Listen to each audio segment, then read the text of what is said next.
Be careful at baka ma-fall. Viral po ang video ng isang fan na literal na na-fall sa gitna ng performance ni Paul Salas sa Brooks Point, Palawan.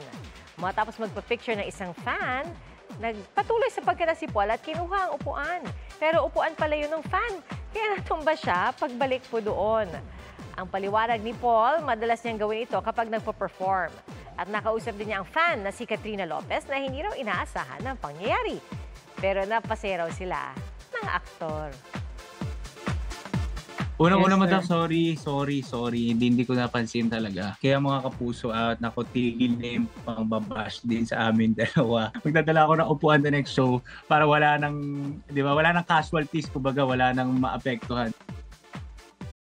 Mga kapuso, maging una sa saksi. Mag-subscribe sa GMA Integrated News sa YouTube para sa iba't ibang balita.